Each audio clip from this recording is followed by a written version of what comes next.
Hello, this is Haske TV News with Ahmed Abubakar.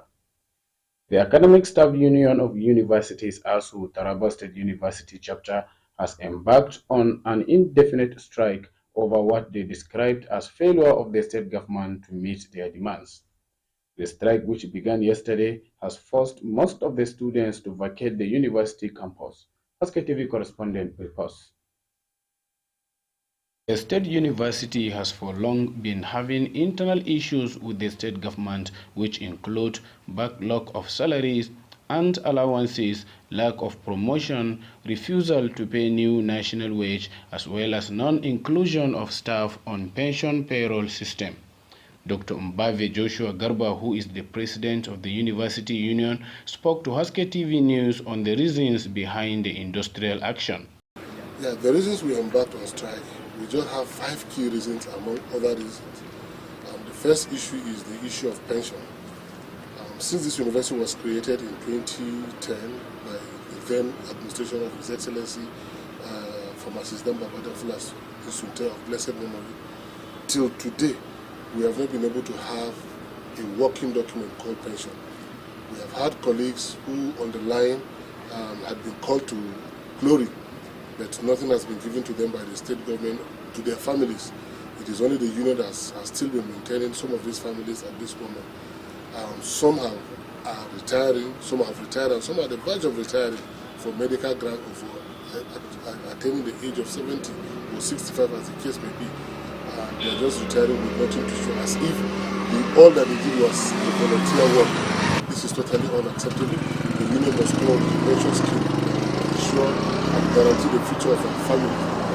And the second issue is the issue of council.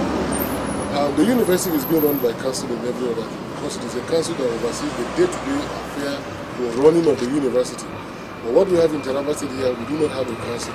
So promotion of our members have been lingering since last year to date. At any point in time, promotions are done and are not immediately implemented. It leads to accrued promotion arrears. And at that moment, it will have to take the union again another running battle to actually get this promotion arrears done. So the government is yet to establish a council.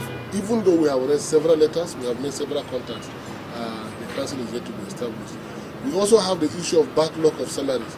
There were times in 2022 when our salaries were either balkanized or fractionalized or totally not paid. That has left our members in a state of despair. We've not been able to get those salaries. After we had some discussions with government agreed and accepted that they would pay that money within 30 days, which they asked the union to give them the grace period, and the union graciously allowed them the 30 days period. However, they were not able to meet up to their obligations. They only made payments twice and then they stopped. And after that, we kept asking, and nobody seems to be talking to us about when the remaining will be paid, or what are the plans on ground. We wrote severally, and we also made several contacts even to the ministry. Nothing happened. Another issue again is the issue of earned academic allowances. And academic allowances comes as a result of the fact that every university has a carrying capacity. So if you are supposed to admit 30 students and then you end up admitting 300 students, it means you have admitted 270 over and above the number you are supposed to admit. Then it now bestowed on the university management or the government or the employer to pay you extra, because what you are doing at this moment, you are doing an extra work. That's what we call it earned academic allowances. It is always calculated at the end of every session so that that money is paid to individual based on what you have earned. And that has not been done since 2015 till date. And these were all part of what government said in the month of July, that if given 30 days, they will be able to resolve it, which we gave them up to this moment. They've not been able to resolve it too.